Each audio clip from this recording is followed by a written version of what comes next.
Maintenant, nous allons entendre Joseph.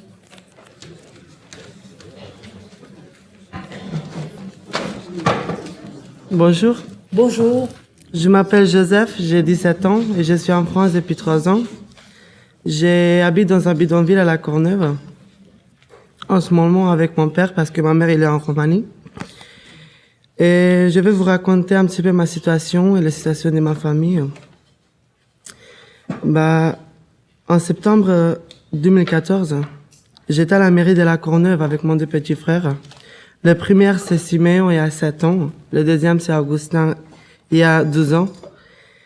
Avec mon parent, avec le pièce d'identité, avec le passeport européen, pour faire une inscription à l'école. Il y a le mairie qui a déposé directement la question. On ne peut pas faire l'inscription à l'école parce que vous n'avez pas de domiciliation.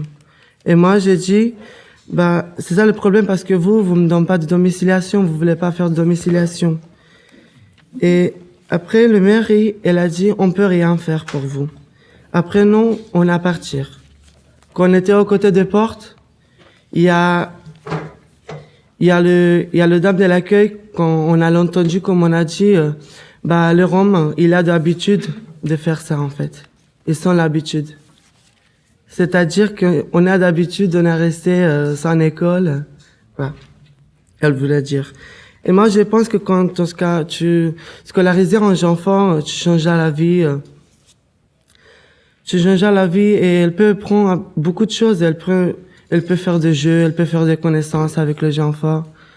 Et comme ça, un enfant, elle peut prendre beaucoup de choses. Elle peut changer d'avis, elle peut s'organiser dans l'autre enfant. Mais quand j'étais dans une école, parce que à La Courneuve où j'habite moi, il y a le A793, l'association qui fait l'école avec les enfants. 2 fois par semaine. Et quand il était mon deux petits frères, il était super content parce qu'il a voir en école. Et maintenant, il y a plus d'école parce que il avait plus de place. Et maintenant, mon deux petits frères, ils sont en Roumanie avec ma mère.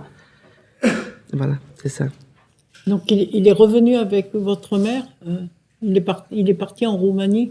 Oui, elle est partie en Roumanie, mais on espère qu'elle va revenir quand on peut trouver une solution de logement. Oui. Parce que, à cause de ça, je veux dire de domiciliation, parce que quand tu as le domiciliation, tu peux ouvrir l'autre droit. Nous, on n'a pas de domiciliation, on peut pas remplir le demande de logement. Voilà. Donc, c'est parce que vous n'avez pas de document de domiciliation que vous pouvez pas obtenir l'ensemble de vos droits. Oui, c'est ça. Et notamment le droit à la scolarisation de votre frère. Oui. Et vous, comment ça se passe pour vous? Moi, je travaille dans les services civiques comme ma collègue tout à l'heure. Ça se passe super bien. Je suis là depuis 3 ans. J'apprends de parler français. Je fais le cours de français pour apprendre d'écrire et lire. Et je me débrouille. J'essaie de m'encadrer, de trouver d'amis, de changer ma vie en France. Parce que j'aime bien rester en France.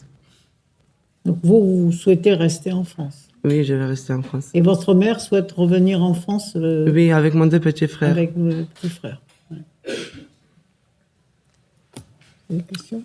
Merci, Madame la Présidente. J'ai une question, monsieur.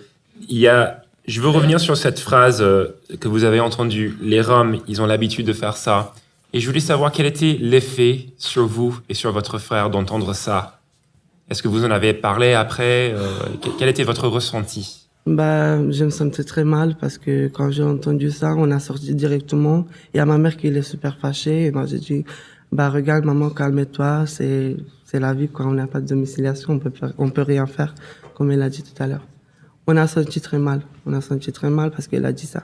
Le Rome, il a d'habitude. Vous êtes senti humilié? Oui. J'ai pas d'autres questions. Partie civile? Le ministère public? La défense? Tribunal de